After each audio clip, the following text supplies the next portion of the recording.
தென் அரேபிய நாட்டின் மக்கா எனும் மாநகரில் கிறிஸ்துவுக்கு பின் 570ஆம் ஆண்டு பிறந்தவர்தான் முஹம்மது நபி ஸல்லல்லாஹு அலைஹி வஸல்லம் அவர்கள். பிறப்பதற்கு முன்பே தந்தையை இழந்தார். 6 வயதில் தாயையும் இழந்து அனாதையானார்.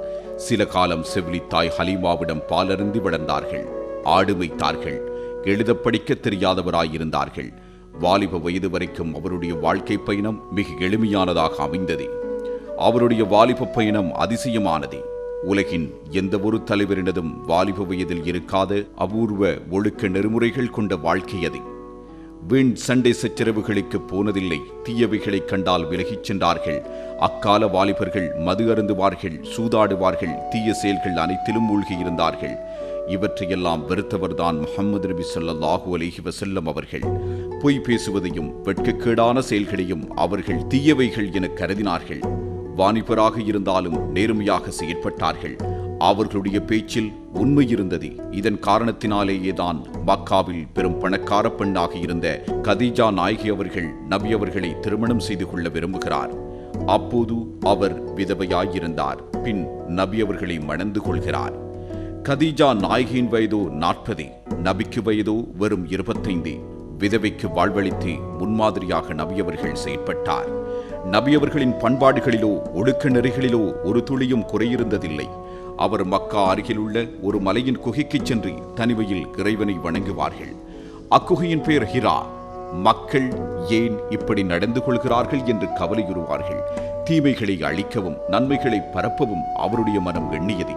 இவ்வாறு இருந்த ஒரு சந்தர்ப்பத்தில் தான் அவரை இறைவன் தன் தூதராக ஏற்றுக்கொள்கிறான். அதன் பிறகு அண்ணல் நபி அவர்கள் இறைவனின் செய்தியை மக்களுக்கு எடுத்துரைத்தார்கள். இறைவன் ஒருவனே, அவனே அனைவரையும் படைத்தான். உணவளிப்பவனும் அவனே, ஆட்சியாளனும் அவனே. அவனையே வணங்குங்கள், அவனுக்கு மட்டுமே அடிபணியுங்கள். நான் இறைவனின் தூதனாவேன், என்னை பின்பற்றுங்கள், தீமைகளை விட்டும் விலகியிருங்கள் என்ற நற்செய்தியை கூறலானார்கள். அவருடைய பிரச்சாரத்திற்கு எதிர்ப்புகள் வலுத்தன.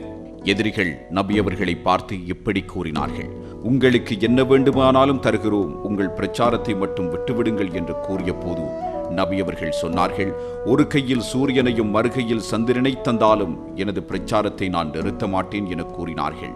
அவரது பிரச்சாரத்தின் மீது அவருக்கு அந்தளவு தூரம் நம்பிக்கை இருந்தது. பல துன்பங்களை இக்கால பகுதியில் அவர்களுக்கு சந்திக்க வேண்டி ஏற்பட்டது.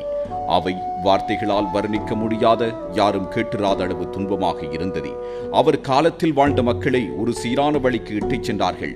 அக்கால சூழ்நிலையில் மத நம்பிக்கைகள், பிற்போக்கான சீர்கேடான நிலை, மூட நம்பிக்கைகள், பெண்களுக்கு இழைக்கப்பட்டு வந்த கொடுமைகள் ஆகியவற்றை அழித்தொழித்தார்கள்.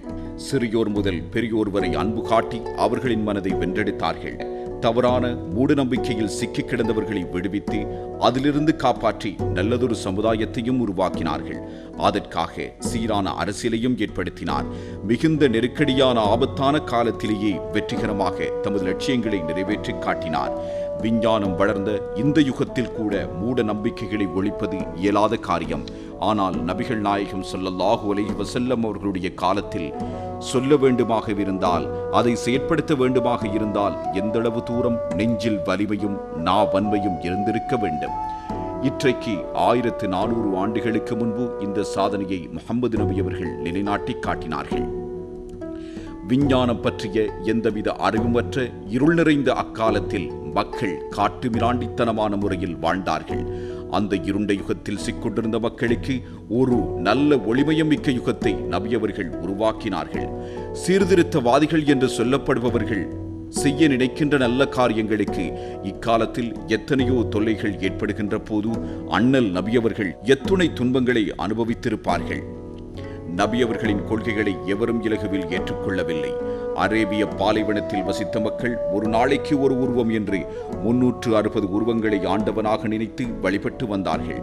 நபிகள் நாயகம் ஸல்லல்லாஹு அலைஹி வஸல்லம் அவர்கள் 360 உருவங்களும் இறைவனல்ல என்று எடுத்துச் சொல்ல எவ்வளவு தூரம் ஆற்றல் படைத்தவராக இருந்திருக்க வேண்டும்.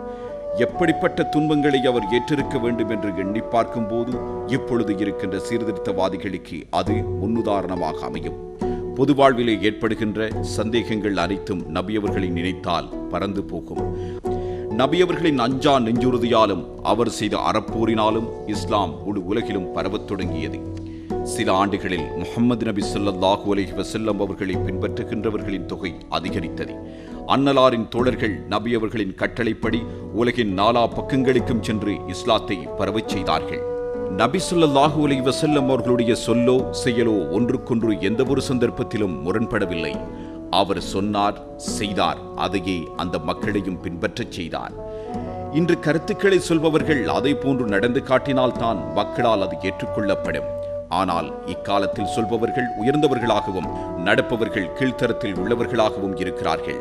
அன்னலார் காட்டிய மார்க்கம் மக்களை ஒன்றுபடுத்துகிறது, மக்களின் அறிவினை தெளிவுபடுத்துகின்றது, ஒற்றுமையாக்குகின்றது, புதிய உறவுகளை ஏற்படுத்துகின்றது. அவர் போதித்த இஸ்லாம் உலகில் எதற்கும் ஒப்பாக சொல்ல முடியாததோர் அளப்பெரிய பொக்கிஷமாகும்.